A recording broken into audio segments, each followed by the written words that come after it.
एक आशियाने की अहमियत आम से खास हर कोई समझता है।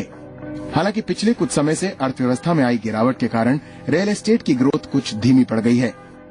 हमने ये रिसर्च में पाया कि यदि हाउसिंग सेक्टर को थोड़ा सपोर्ट मिले तो ये बहुत ज्यादा दे सकता है देश को। और इस कॉन्क्लेव की जो थीम है वो वही है कि हाउसिंग ये गेम चेंज कर सकती है। कार्यक्रम में पहुंची केंद्र शहरी विकास मंत्री गिरिजा व्यास ने सेक्टर की परेशानियों को सुना और उनका हल निकालने का आश्वासन दिया।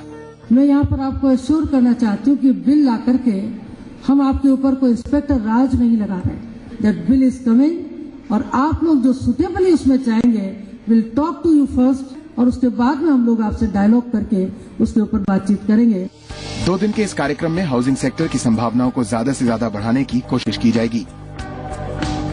अफोर्डेबल हाउसिंग को फोकस किया है, उसके कारण हम मैक्सिमम एम्प्लॉयमेंट जनरेट कर सकते हैं और हमसे जो 350 एंसिलरी एक्टिविटी जुड़ी हुई है उनको प्रमोट कर सकते हैं। हम ये चाहते हैं जो पॉलिसी में जो कुछ ऐसी चीजें हैं जो कि उसको अवॉइड करके हम और अच्छा घर बना सकें लोगों को और कम से कम जमीन के अंदर हम ज्यादा घर बना सकें, जिससे कि पर square feet construction land cost कम आएगी तो ओवरऑल कॉस्टिंग भी मकान की हम लोग कम बेच पाएंगे। एक बड़ी आबादी को रोजगार मुहैया कराने वाला हाउसिंग सेक्टर अर्थव्यवस्था के विकास में भी बड़ी भूमिका निभा रहा है। नई दिल्ली में चल रहे 2 दिन के क्रेडाई कॉन्क्लेव 2013 में देश भर के बड़े डेवलपर्स रियल एस्टेट सेक्टर के भविष्य को बेहतर बनाने और आम आदमी के नजदीक ले जाने के लिए चिंतन कर रहे हैं। कैमरामैन गिरीश बिष्ट के साथ अनुभव खंडूरी, जी मीडिया, दिल्ली। आप रोजाना बाइक से दफ्तर जाते हैं, लेकिन अगर उसी ऑफिस में आप गाड़ी से जाने लगे तो आपको कैसा लगेगा? बेशक अच्छा ही लगेगा, पर अगर वही कंपनी आपको गाड़ी गिफ्ट दे दे और भी अच्छा लगेगा। जी हां, कुछ ऐसा ही सूरत के एक हीरा कंपनी के 70 कर्मचारियों के साथ हुआ।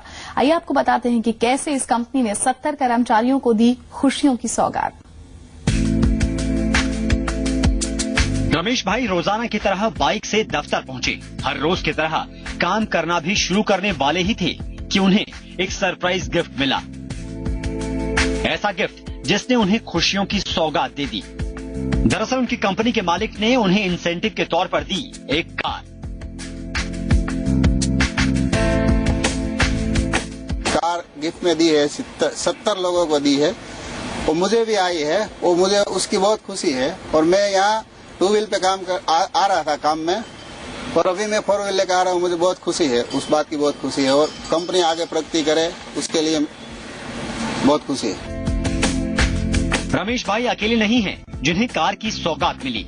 उनके साथ 70 कर्मचारियों को कंपनी के मालिक ने कार इंसेंटिव के तौर पर दी है। दरअसल डायमंड कंपनी ने ऐसे 100 कर्मचारियों की लिस्ट तैयार की जो कंपनी की ग्रोथ में सहभागी रहे हों। फिर उन लोगों को उनकी जरूरत के अनुसार गाड़ी या फिर रकम इंसेंटिव दिया गया।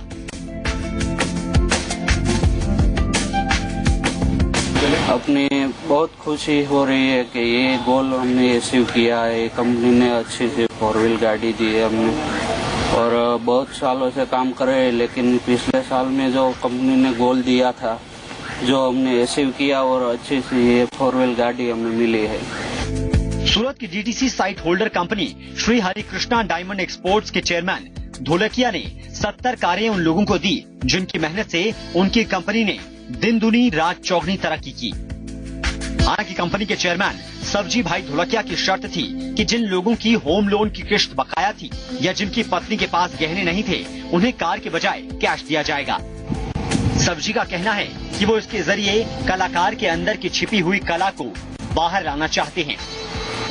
उसका हक का उसको दे रहे हैं, ये तो एक गिफ्ट के रूप में आप उसको सोचो, हम तो इंसेंटिव के रूप में सोचो, या तो उसका हैसियत के रूप में ये इसको क्वालिफाइड हुआ है और ये इसको इनाम समझो के गिफ्ट समझो, या तो इसका हक का सैलरी मिला हुआ है। हीरा कंपनी में काम करने वालों को ये उम्मीद नहीं थी कि उन्हें इंसेंटिव के तौर पर कार मिलेगी। अब सभी कर्मचारी इस उम्मीद के साथ मेहनत करने में जुट गए हैं कि क्या पता उन्हें आगे अब और क्या सरप्राइज गिफ्ट मिल जाए। भागीरथ पटेल, जी मीडिया, सूरत।